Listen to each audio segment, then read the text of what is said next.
nacional para estas espécies, sobretudo a norte do Rio Tejo. Acredito que se possa concretizar dentro em breve.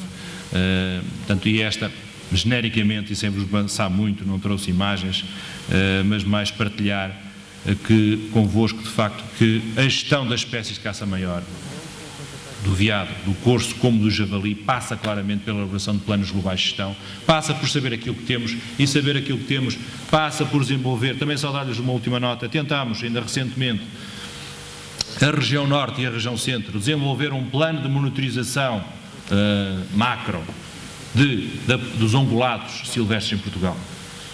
Infelizmente, por razões que não vale a pena aqui expor, não foi possível ainda implementá-lo. Era uma monitorização, isso é feito por vezes, é feito parte desse trabalho no Norte, em situações em menor escala, mas era termos uma rede de transetos de censos na região Norte e Centro, que nos ia permitir ter, ao longo do ano, a monitorização e ao longo dos anos das espécies, por um lado, que depois, conjugado com os resultados de exploração, por outro, começávamos a ter aqui um mínimo de resultados capazes de perceber em que sentido.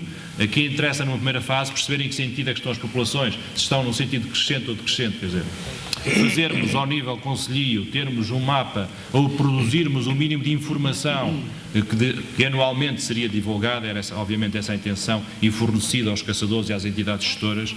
Portanto, sinceramente é com tristeza que ao fim de 9 anos que estou à frente e a coordenar esta atividade, primeiro a metade da região centro atualmente, desde 2004 na região centro toda, o tempo passou e não conseguimos implementar aquilo que é o mínimo, Não foi por falta de tentarmos, mas de facto a máquina nacional não nos permite, por razões várias, alcançar esse desidrato, com muita pena nossa. Obrigado pela vossa atenção. Sim, senhor. Sendo assim, vamos ouvir agora o Sr. Engenheiro. Desculpe.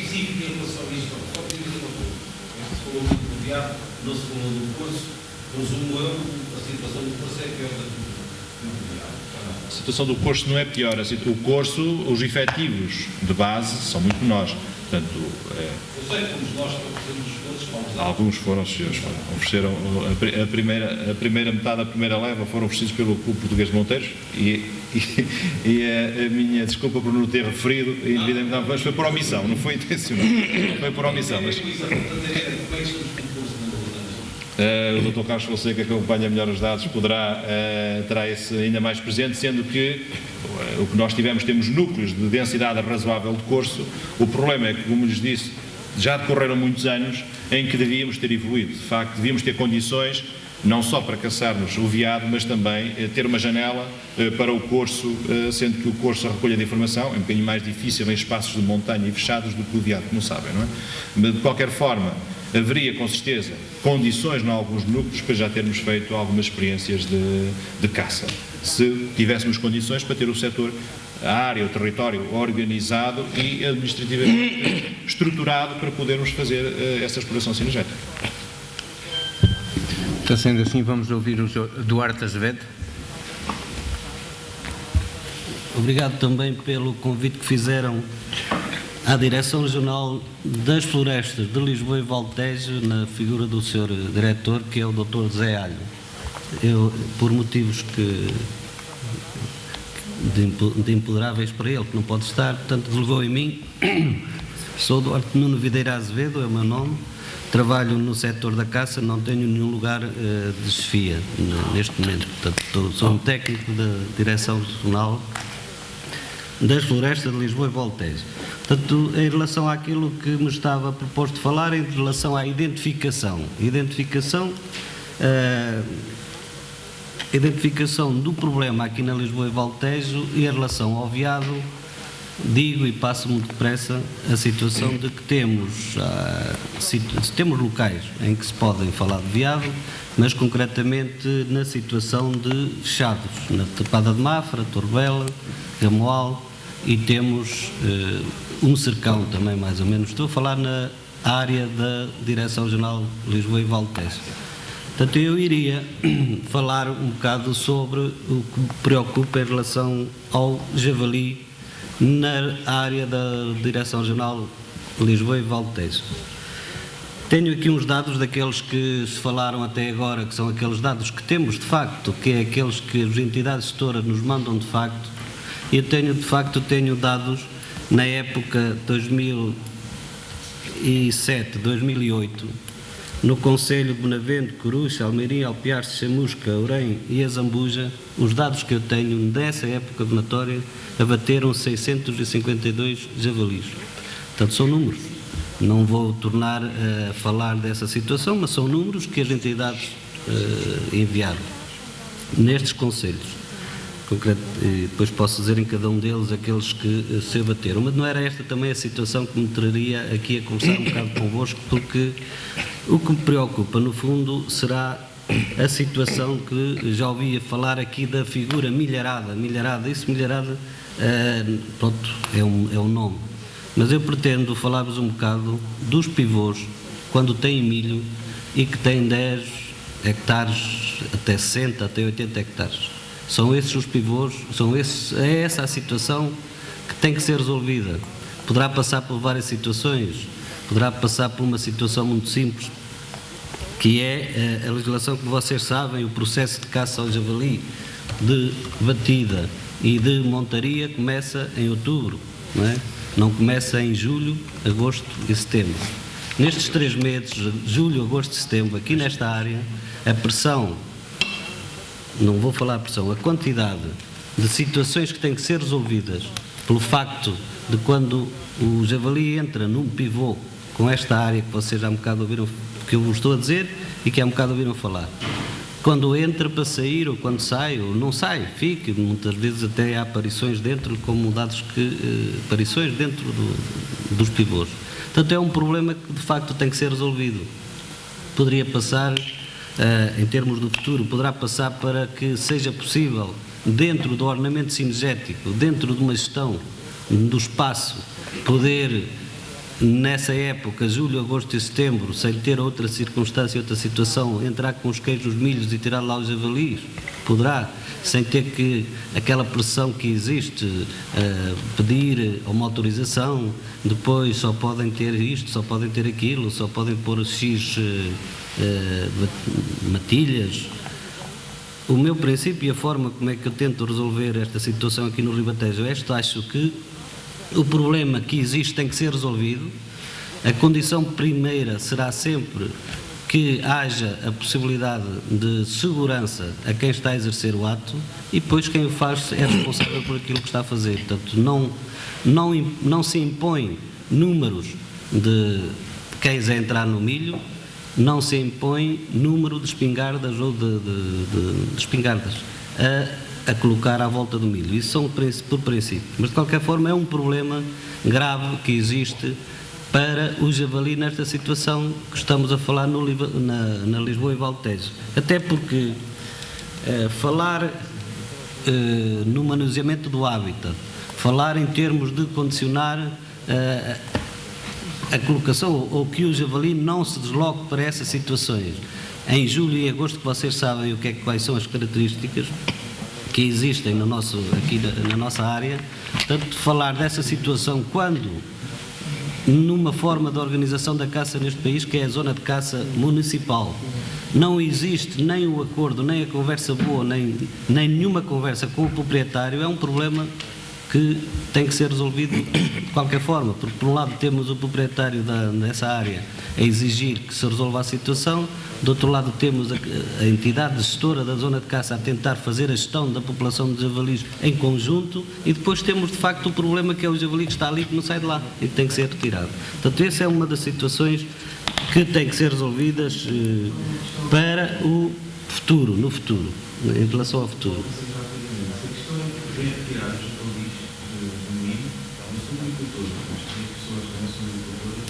Sei que também nós não podemos, o facto de estar a identificar a cultura e de colocar matérias de cães dentro da cultura não irá danificar também o milho, e seria mais viável a situação, por exemplo, de naftalina, para retirar aos pontos. Portanto, isso são casos, eu estou a falar daquilo que está a acontecer e que acontece aqui na Lisboa e Valtejo neste momento, porque ainda não se pode fazer a caça ao javali pelo processo de montaria e de batida. Sim, sim, sim.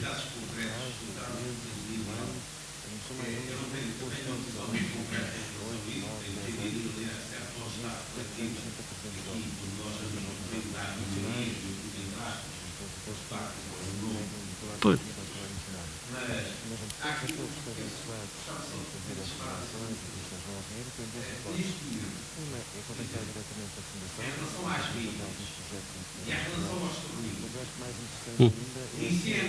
Nem sequer permite.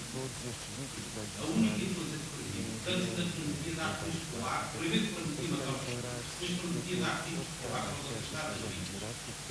E agora nem sequer isso permite. As pessoas são obrigadas a comprar esses caminhões de gás fixos, porque é passar 10 minutos e voltar a tirar a linha de mundo. Isto é uma decisão, mas não deixa de ser um Estado. O ICMP é um Estado, como o Ministério da Agricultura é um Estado. E em relação a outro animal, que é o javali, a posição já não é essa, já é exatamente o contrário. Só porquê? Porque um é considerado uma espécie de género e o outro não é considerado uma espécie de género. E esta dualidade de critérios ofende. Ofende. Não é correto. E é este tipo de problema que nós temos de facto interiorizar e perceber e chegar aqui, quer dizer, um consenso. Porque é isto é que gera conflitos. Entre biólogos, entre naturalistas, entre ecologistas e chamamos o que quisermos. Nós não podemos dizer que é amarelo que nos convém. E é verde quando já não nos apetece. Quer dizer, isto é que não é uma questão política. O problema é este. Desde que diria se é um lago de caça ou é um lago de controle de densidade. Na minha opinião, uma diria, e é a opinião do grupo agora, é um ato de gestão de controle e como tal não deve ser um ato de caça. E não sendo um ato de caça, primeiro devia ser absolutamente proibido a comercialização. Porque eu também conheço a agricultura. E é efetivamente eles provocam os juízes. Mas como diz o senhor, é muito bem, os cães também provocam. E nós temos casos, e aliás, infelizmente, a maioria dos casos, infelizmente são poucos, de acidentes em que, infelizmente, claro, no caso em Portugal, eu diria que existem, apesar de haver vidas de dinheirismo de montaria, existem muito mais casos, proporcionalmente, sem dúvida nenhuma, de casos graves, de acidentes de caça em dinheirismo, este ano ainda é para um, do que com montaria. Quer dizer, há gajos montados em cima do pipô, quer dizer, tipo ramo, como toda a gente sabe. E algumas, infelizmente, patrocinadas por pessoas ligadas a organizações de caça de primeiro nível. Sim, senhor. Atenção, sim, senhor. Que é preciso denunciá-lo. São aquelas que efetivamente recebem os subsídios do governo, porque as organizações de caça, de todos níveis, não recebem, quer dizer, recebem, se receberem a idade. E, de facto, há gajos que assim. Eu acho que tem-se por ordem essa limitação. Quando nós, por exemplo, apontamos a limitação do número de árvores, do tipo de árvores, porque se de facto o problema é ajustar os javalis dentro dos bichos, para já abertos, há outros espécies, mas independentemente se trata é de ajustar o javali, é para ver se levar carabinho, porque os javalis saírem a 150 metros, o caçadeiro não chega lá, está a 30 ou a 20. Sim, mas essa autorização de não usar carabina é um facto já aqui no Ribatejo. Mas o que eu digo é que é um problema do Ribatejo esta situação. E a forma de resolver, é como eu estava a falar aqui, que futuro passará ou poderá passar para que haja a possibilidade de, em julho, agosto, setembro, poder ser caçado de montaria. Portanto, porque a situação que me é posta perante a legislação que temos é tentar resolver a situação de correção de densidades por um ato de usar pelo facto de terem que ser usado o uso, a forma de utilizar o cão e a espingarda nesta altura, julho, agosto, setembro, é que é o problema que aqui está. Não é o problema que está aqui em relação à resolução da situação é um ato de gestão da zona de caça turística associativa municipal, que durante o ano tem que se preparar, durante todo o ano, durante todos os anos que aquele pivô não está lá implantado, há de haver uma fase dele que tem um milho a uma determinada altura e outra a determinada altura. Tem que haver um ato de gestão para que não aconteça em julho e agosto aquilo que eu estou a falar, que é constantemente, todos os anos, nos mesmos lugares, pelas mesmas pessoas, a mesma pressão e a mesma necessidade de resolver o problema, porque, pronto, mas é isso que eu estou a falar, que é o único... Obviamente, sim. Há muitos tipos de águas E há várias técnicas. Enfim, mitigar, digamos assim, a entrada dos corpos dos membros. Correto. Não sabe quem não quer. Não sabe quem não quiser. Não se fazem vinharias. Não se fazem vinharias. Se vai falar com o Dr. Augusto Gomes, aqui a meio de Portugal, E tem... Controle. E não pensa ele nem ninguém em ir fazer uma vinharia. Bora lá, trabalhar uma lata de queijo para dentro da vinha e ir lá para os tios. O que se passa aqui é que efetivamente os corpos dos membros são muito fortes. Ganham dinheiro com isso, ganham mais dinheiro. Deixa eu queria dar... Ok. É melhor não. Não sei. Portanto, eu estava a identificar, eu acabo já, porque eu estava a identificar uma situação concreta daquilo que estamos aqui a tentar falar uns com os outros, que existe na Lisboa e Valtejo nesta área. Vão perdoar, desculpem. Sr. Engenheiro, com certeza, pois percebemos perfeitamente qual é a posição da Autoridade Florestal Nacional, nomeadamente na satisfação dos interesses dos agricultores, sem dúvida, é óbvio. Íamos avançar.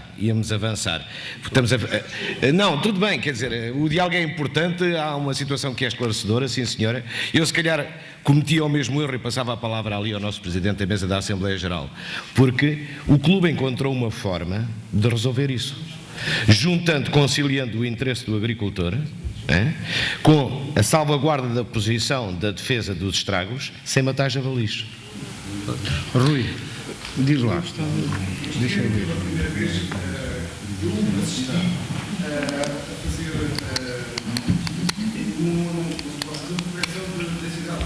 O grupo foi tirar uma palavra. Foi feito apenas com uma forma.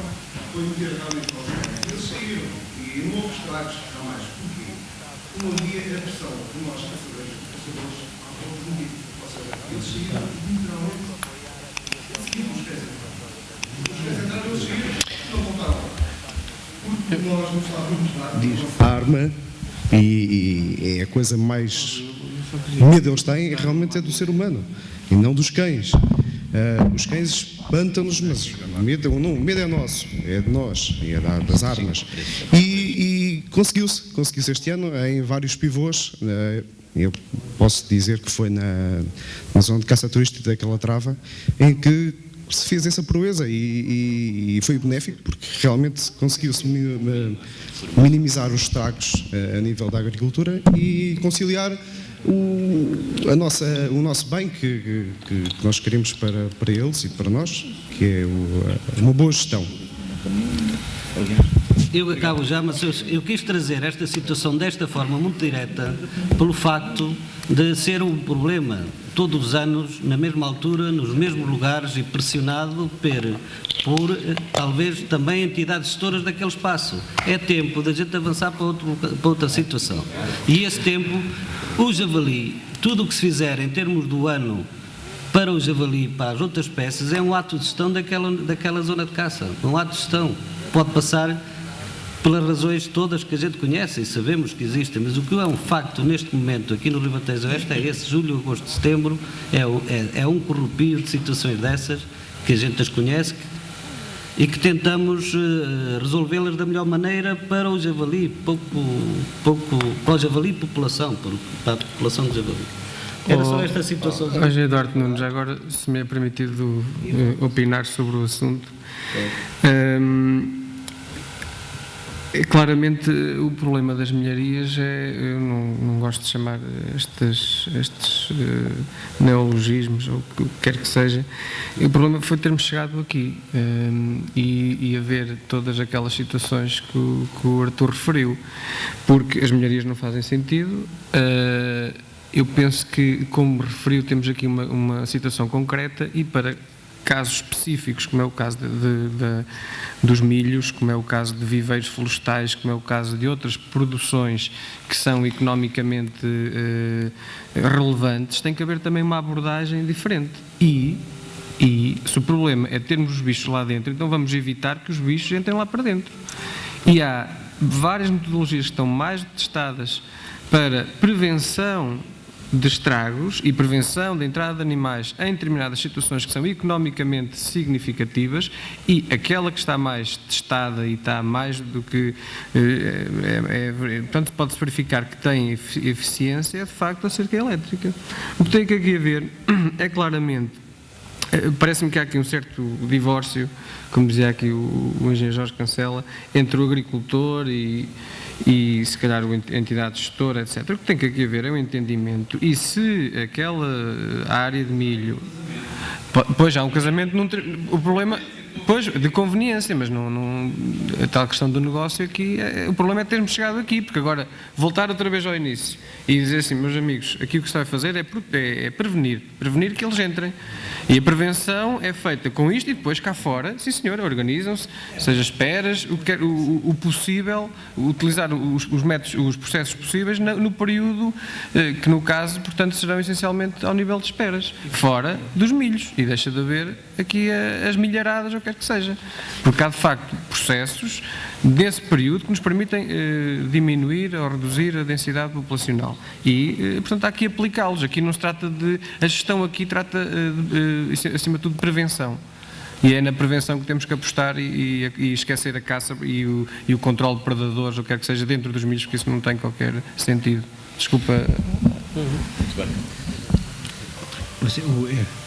Não sei se quer continuar. A minha intervenção, essencialmente, dada a hora e a situação, quis levantar o problema dos milhos, porque é de facto um problema que existe aqui e que tem que ser resolvido. E é resolvido. Eu, quando verifico que... Também é verdade que esse problema é um problema básico e prevalente aqui no Rio de Janeiro.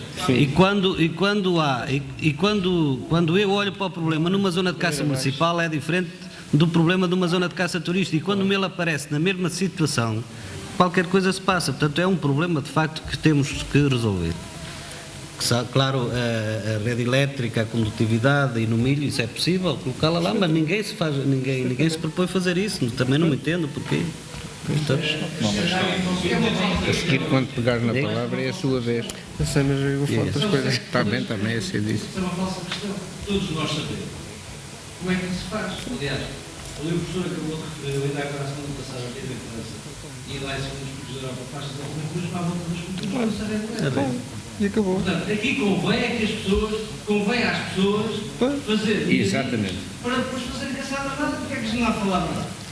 Desculpa lá, a minha intervenção esteve talvez, é oportuno. Mas é oportuna? É oportuna? Eu acho que esta parte do agricultor, nós temos que começar a dizer. Isto é a minha opinião pessoal. Mas isto é tão simples. É tão simples. É um custo de produção, acabou. Ele quer um pivô, tem 30 hectares, tem 10 hectares de milho, dá-lhe um X de rendimento por hectare. É mais um custo de produção. Mas eu defendo isso. É um custo Por exemplo. Ainda agora, há 15 dias estive a caçar em Monte e à volta das vinhas, porque está carregado de jabalis, e à volta das vinhas, há redes elétricas. Eu estive a caçar aos cursos em maio, nos picos da Europa, e os batatais têm todos rede elétrica. Aliás, quando o professor começou a falar nisso, eu já tinha que organizar. Isto é tão simples. As pessoas Exatamente. É complicado. Se para o viado é relativamente difícil, eu sei que o Carlos Fonseca pode dizer, se para o viado a rede elétrica é relativamente difícil, não resulta, para o javali com 3 fiadas acho que... Perfeitamente. Meio metro. Fiadas. Meio metro e... 50 a 50 centímetros são suficientes. O viado, todos nós sabemos. Não, mas a rede elétrica noutros sítios, quando há danos em culturas, em projetos florestais, não sei o que o viado pode... A rede elétrica não resulta só uma rede, só uma rede das outras. Mas para o javali é extremamente simples, na minha perspectiva. Para os viados é diferente, eles saltam. 3 fiadas de arame daquele eletrificado acabou. Eu vi votações que eles tinham aí uns 70 Sim, a grande crítica que se fazia aos pastores elétricos era a falta de condutividade se não houvesse água e umidade. Ali não há problema nenhum. Eu estou a pôr o problema.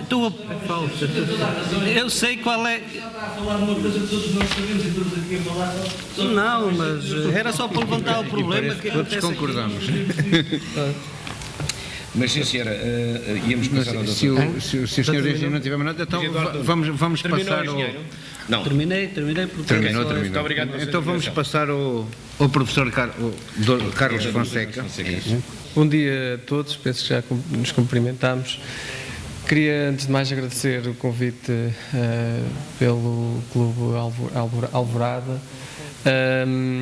Eu penso que, a partir de uma certa altura, isto deixou de ser assim tão formal quanto isso e acho que é neste ambiente mais informal que pode haver aqui alguma partilha de conhecimento, de informação.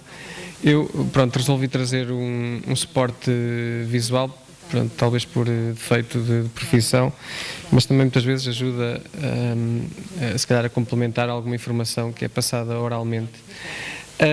Antes ainda eu queria, portanto, felicitar a organização e também felicitar todos aqueles que estão nesta sala, que têm contribuído para uma passagem de mensagem e numa tentativa de mudança de mentalidades, que acho que é esse o grande trabalho que todos tentamos fazer diariamente.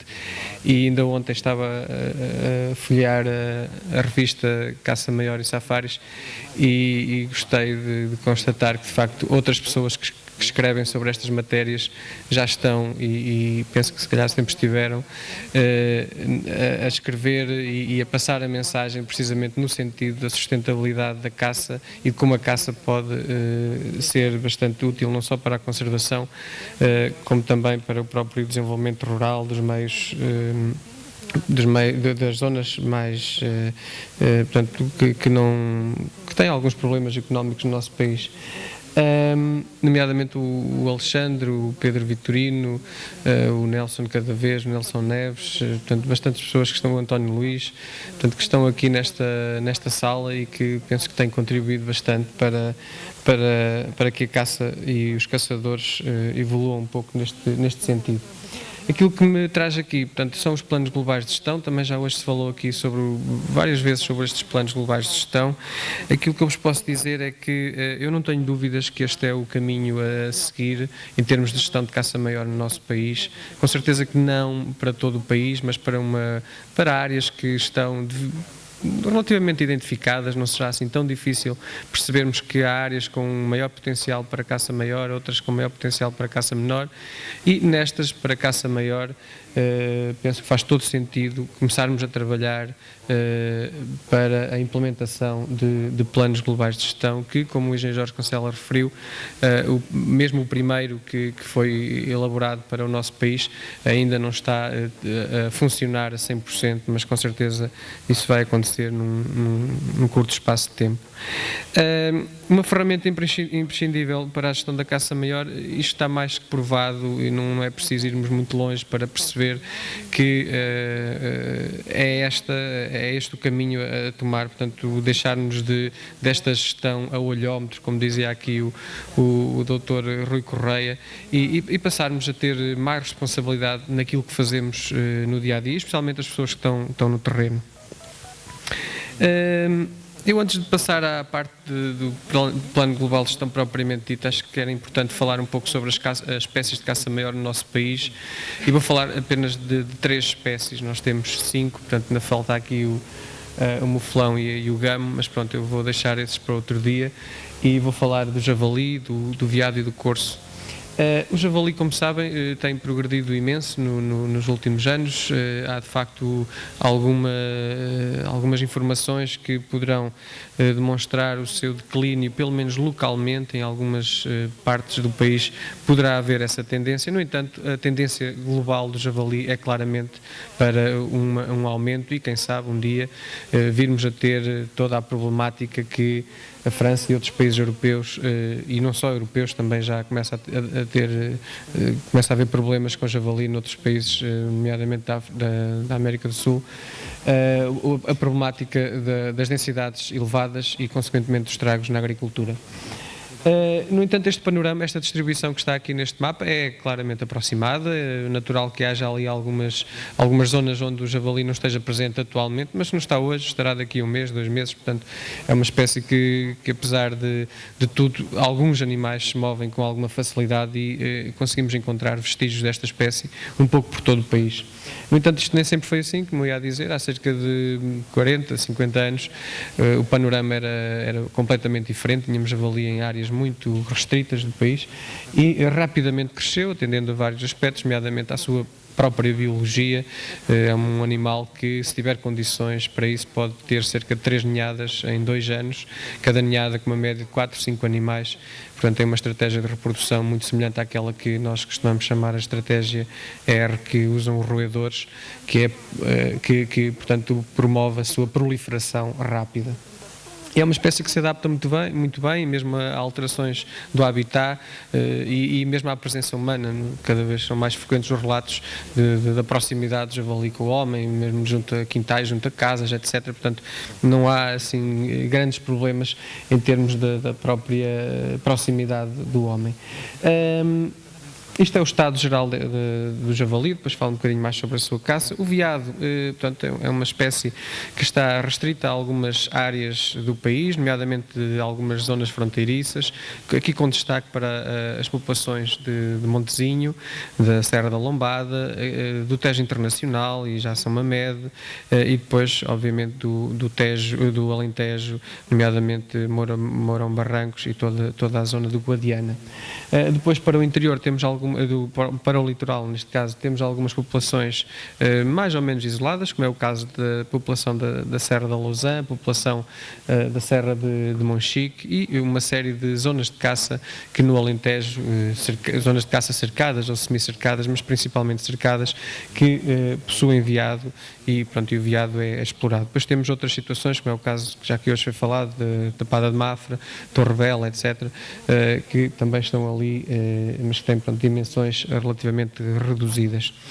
O veado, portanto, é o maior herbívoro da península, é uma espécie que se alimenta essencialmente de arbustos, tem uma gramíneas, portanto tem uma alimentação que também vai variando ao longo do ano, nomeadamente no verão alimenta-se mais de folhas de castanheiros, carvalhos, etc. Mas apresenta alguma plasticidade em termos de adaptação, embora não seja tão robusto, por exemplo, como é o javali. E em Portugal neste momento temos a atravessar, ou estamos a ter alguns problemas, nomeadamente com tuberculose, e não nos podemos esquecer dos aspectos sanitários destas espécies que começam de facto a ser uma grande preocupação, e penso que todos nós nos temos que preocupar com estes aspectos também. É uma espécie que claramente está distribuída essencialmente a centro, mas mais ainda a sul do país, contrariamente ao corso, que tem uma distribuição centro e norte do país, nomeadamente norte do Rio Douro, onde vamos encontrar as suas populações ditas naturais. As populações do centro do país, aquelas que estão ali representadas, resultam de processos de reintrodução iniciados na década de 90, conforme também já foi referido hoje aqui, no caso da Serra da Lousã. E depois temos ali uma população que já com algum significado na Beira Baixa, toda a raia, e depois, supõe-se que as maiores densidades de corso no país existem, de facto, a norte do Rio Douro, nomeadamente nos distritos de Bragança e de Vila Real. É uma espécie que, como sabem, tem hábitos muito próprios, é muito esquivo, é muito difícil de facto de observar. Teoricamente seria uma espécie que deveria até progredir mais nos nossos habitats, pelo menos nos habitats a norte do país, do que propriamente o veado, porque uma fêmea pode produzir 2 crias, enquanto que no veado normalmente só tem uma cria. Portanto, não é de estranhar que, por exemplo, países como na França, Polónia, países ali da Europa Central, os dados de caça de corso ultrapassam inclusive os dados de javali. Estamos a falar de 400 mil corsos abatidos por ano, etc. E em Portugal, de facto, há este atraso na própria evolução das populações. Eu frequentemente vou a congressos das várias espécies. Este ano o congresso de corso foi na Escócia E quando colocamos o mapa europeu da distribuição, Portugal é claramente o país que aparece com mais zonas brancas, isto obviamente em proporção.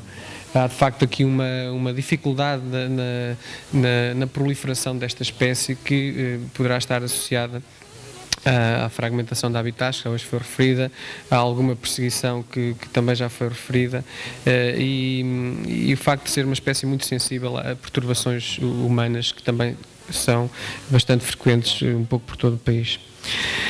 Bem, e em termos de gestão atual, já hoje aqui foram dados alguns lamirés sobre a mesma, já foi falado no olhómetro, já foi falado nos conhecimentos que normalmente o gestor de caça tem e aqueles que deveria ter. Aquilo que assistimos, e hoje estão aqui os representantes dos sites de caça, é que quando vamos à galeria fotográfica destes sites, muitas vezes nos deparamos com fotografias deste género, em que temos um quadro de caça com dezenas de veados, com dezenas de javalis e pronto, e aqui parece, aquilo que salta à primeira vista é claramente o número, portanto caça-se, o que interessa aqui é a quantidade, muito mais do que a qualidade daquilo que se está a caçar. Os dados de caça hoje em dia, como também já hoje aqui foi referido várias vezes, são difíceis de obter, de conseguir e inclusive de trabalhar e também de facto, portanto, dar crédito, de credibilizar. Todos nós sabemos como é que os dados são obtidos e muitos deles não serão da melhor forma, o que pode aqui inviabilizar o próprio tratamento da informação. No entanto, era bom, pelo menos se conseguíssemos aqueles que chegam à AFN já era muito interessante. Eu fico de certa maneira frustrado quando, por exemplo, em congressos como o que ocorreu ainda agora em agosto na Rússia, que é o Congresso Internacional de Biólogos de Caça, eu vou a um workshop de estatística de caça e os últimos dados que eu tenho de estatística de caça em Portugal, nomeadamente a caça maior, são dados até 2005. 2005 para cá não consegui qualquer informação, apesar dos frequentes ofícios que envio para a Autoridade Florestal, aqui os serviços de Lisboa, não me enviam esta informação e, portanto, uma vez mais, a nível internacional, temos dificuldade em apresentar o panorama da caça em Portugal. Suspeita-se que os valores, em termos de javali, andem à volta de 25 mil a 30 mil animais abatidos por ano, de uma forma legal, portanto, através dos processos que estão definidos por lei. Do veado, atendendo, portanto, e aqui somando tudo, com zonas de caça cercadas e não cercadas, deverá andar à volta dos 4 a 5 mil. E de corso, como sabem, é perfeitamente residual. Neste momento, neste preciso momento, não se caça corso em Portugal, de uma forma legal, portanto, eu estou a falar daquilo que é legal. Até há pouco tempo caçava-se numa ou duas zonas de caça em Trás-os-Montes e neste momento, daquilo que eu tenho conhecimento, não se está a praticar a caça ao corso.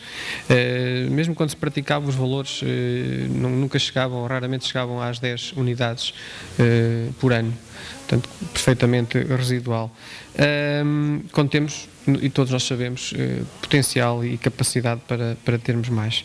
É isto um pouco que se vai fazendo, com todos os problemas associados. Já hoje aqui foram discutidos, agora estamos a discutir as milharias, já foram discutidas as sobreposições de montarias, de várias montarias no mesmo concelho, no mesmo dia, de várias montarias na mesma mancha ao longo da época de montarias. Portanto, temos N problemas associados. Começa a haver já muita discussão sobre isto nos fóruns especializados, em locais como este. O que é certo é que o tempo vai passando e no terreno as coisas pura e simplesmente não vão alterando. Penso que depende um pouco de nós todos, se calhar de uns mais do que outros, mas todos nós temos responsabilidade nisto e portanto temos que atuar rapidamente, porque há de facto aqui situações que, se não forem rapidamente atacadas, vamos ter com certeza problemas. Facilmente identificamos estes 7 passos que eu coloquei aqui e que se podem considerar os fundamentais para a implementação e para o sucesso de um plano global de gestão. O primeiro passo, eu vou andando já, é a seleção das populações ou da espécie cinegética. Portanto, há áreas que são mais vocacionadas para o corso, com certeza norte do país, algumas áreas são mais vocacionadas para o veado e outras, e no caso aqui um pouco mais lado, para o javali, e portanto é importante aqui selecionarmos a espécie, qual é a população animal à qual portanto, se vai referir o nosso Plano Global de Gestão. Isto porque, obviamente, há diferenças que têm a ver com o território, diferenças que têm a ver com a biologia da espécie e, portanto, vamos ter que, aqui já, logo no início, definir uma série de regras de acordo com a espécie. O segundo passo é a delimitação da unidade de gestão. Este passo é de facto fundamental porque é importante percebermos quais são os limites do território em que estamos a trabalhar. Muitas vezes estes limites tornam-se difíceis de definir, principalmente a norte do Rio Tejo, em que temos uma realidade com alguma exceção da Beira Baixa, e portanto temos aqui esta realidade norte do Tejo e sul do Tejo, com certeza mais fácil de identificar unidades de gestão interessantes a sul do Tejo. No norte do Tejo temos um minifúndio, como todos sabemos, uma parcela de 1 hectare pode incluir vários e muitas vezes até dezenas de proprietários, o que pode tornar um pouco difícil a definição destas unidades de gestão. Esta questão outras questões que poderão aqui ser interessantes para a definição e delimitação da nossa unidade de gestão é a existência de barreiras, sejam elas naturais, sejam artificiais, não é? E há algumas barreiras, como nós sabemos, também há trabalhos paralelos sobre, por exemplo, as infraestruturas como barreiras para a fauna, mas que neste caso até poderão ser úteis, entre aspas, para a definição da nossa unidade de gestão, como é o caso de autoestradas, não é? Que têm redes com alguma... portanto, que tem algum efeito na passagem de animais, ou, por exemplo, rios. Nós não temos rios muito largos, mas pronto, ainda temos alguns que podem também ser usados como barreira, embora todos saibamos que estas barreiras são relativas. Um animal, obviamente, pode cruzar, mas pronto, é sempre um ponto em que, pelo menos, essa passagem não é assim tão óbvia. Estas barreiras já existentes podem e devem ser usadas como limites da nossa área de implementação do Plano Global de Gestão, mas temos que atender a outros aspectos, como por exemplo o facto de existir ou não uma área classificada dentro da zona de implementação, a própria titularidade do terreno. Por exemplo, se temos uma área de baldios, esta área, e se for uma área considerável, pode ser usada como uma área de implementação do nosso Plano Global de Gestão. As próprias figuras de ordenamento sinergético podem vir a ser usados, os próprios limites das zonas de caça já existentes como limites do nosso Plano Global de Gestão. Portanto, não tem que ser assim, mas poderemos vir a usar estes mesmos limites, que muitas vezes coincidem com limites que eu já referi, com barreiras que eu já referi. Portanto, este é de facto um dos passos cruciais para o sucesso do Plano Global de Gestão. E quando eu falo em unidade de gestão, não falo só em área geográfica, mas falo também da própria estrutura de gestão. Hoje em dia o que temos são várias zonas de caça, como sabem. No minifúndio então temos múltiplas zonas de caça que vão proliferando. Cada uma diz que tem um gestor, normalmente o gestor até é o diretor do clube, não é? Mas de facto o gestor técnico poucas ou nenhumas têm. E é aqui que, como já hoje foi referido, que temos que nos centrar. Temos que de facto perceber que a caça tem que dar o salto, a caça tem que também se profissionalizar, por assim dizer, e para isso precisamos de pessoas competentes, responsáveis tecnicamente, para assegurar uma série de situações dentro de uma zona de caça e, no caso dos planos globais de gestão, dentro de várias zonas de caça. Obviamente que esta responsabilidade pode ser e deve ser partilhada com todos os que fazem parte deste processo. Mas há sempre um técnico, poderá haver uma equipa ou duas equipas, por exemplo, de fiscalização que vão vigiar e vão participar nas várias ações que se vão proporcionar dentro da área de implementação do Plano Global de Gestão. E aqui há claramente uma junção de esforços e uma partilha, com certeza, de gastos, de custos, que poderá, em muitas situações, até ser bem mais amenizada do que, se calhar, custos que estão a ter atualmente com a gestão, a dita gestão que estão a fazer. Depois aqui também há uma questão dos próprios interlocutores. É muito mais fácil falar com um interlocutor que é o responsável técnico por 5, 6, 7, 8 zonas de caça, do que estar à procura dos 10 ditos ou 7 gestores de caça, que muitas vezes são os diretores que não têm conhecimentos técnicos, no mínimo, para responder a certas questões e implementar certas e determinadas situações. E para cada unidade de gestão, portanto, para estas áreas, é elaborado um plano global de gestão conjunto para uma determinada espécie animal. Na delimitação da unidade de gestão também devemos ter em linha de conta a biologia das espécies, nomeadamente os domínios vitais que as várias espécies utilizam. Eu trouxe apenas aqui as de javali e de veado, fiz um apanhado que existe a nível bibliográfico. Como podem ver, há de facto uma grande disparidade de áreas vitais. Portanto, áreas vitais são as áreas mais utilizadas por aqueles animais. Neste caso, o javali vai desde cerca de 1000 hectares em estudos feitos em Itália, no Parque de Maremma, até aqui no sul de França, áreas com cerca de 15.000 hectares. E o veado também oscila muito entre cerca de 1000 hectares e os 18.000 hectares em Espanha.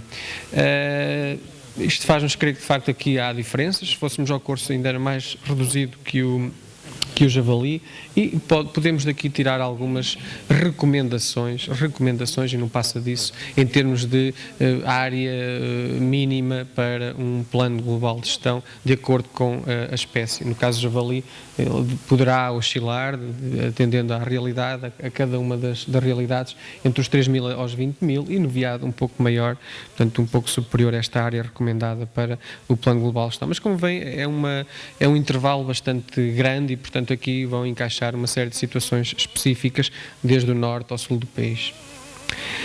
E aquilo que se pretende, um pouco esta imagem que está publicada no livro do javali, com certeza não é estranha para alguns, é um pouco isto. Portanto, temos várias zonas de caça que partilham uma mesma população. Neste caso coloquei aqui javali, podia ter colocado veado ou mesmo corso, que, como já disse aqui hoje, uns estão ali a caçar em 300 hectares, acham que estão ali a atrair todos os animais, né, para aquela montaria, mas de facto os vizinhos estão a gerir exatamente os mesmos animais e, portanto, se não houver aqui um esforço conjunto para gerir toda aquela população que ocupa todo aquele território, que tem várias zonas de caça e que não conhecem fronteiras, obviamente vamos ter problemas a curto, médio prazo, e não é de estranhar que muitos dos resultados que hoje já aparecem comecem a ser bastante inferiores àqueles dos esperados pelos gestores.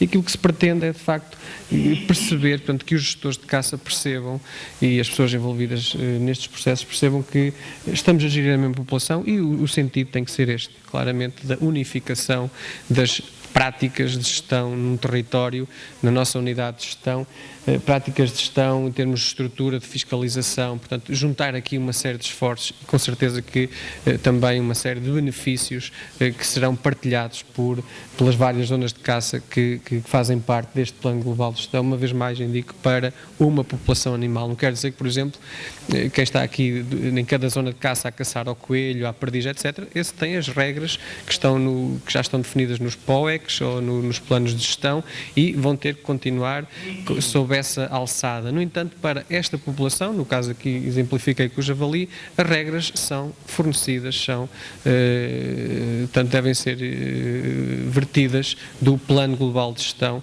para aquela espécie naquela unidade de gestão. Um terceiro passo, a estimativa da capacidade de carga dos habitats. Obviamente, se formos a ver de norte a sul do país, nem todos os habitats suportam as mesmas densidades de animais, e estando a falar da mesma espécie. Portanto, temos claramente, normalmente a sul, maiores densidades de javali do que a norte, e isto tem com certeza causas climatéricas, mas essencialmente ao nível da disponibilidade alimentar, refúgio, água, etc. E, portanto, é importante avaliar esta capacidade de carga, isto é, perceber naquela área, na área de implementação do nosso plano global de gestão, quantos animais, uma estimativa, é que aquela área consegue suportar, quantos javalis mais ou menos consegue suportar, 300, 400, 200, portanto, perceber através da produtividade anual, produtividade em termos alimentares, porque também vai haver oscilações de ano para ano, e daqui conseguir prever algumas situações no futuro. Por exemplo, com certeza que num ano em que há menor produção de belote ou menor produção de castanha, muitas vezes as fêmeas vão reproduzir menos e, portanto,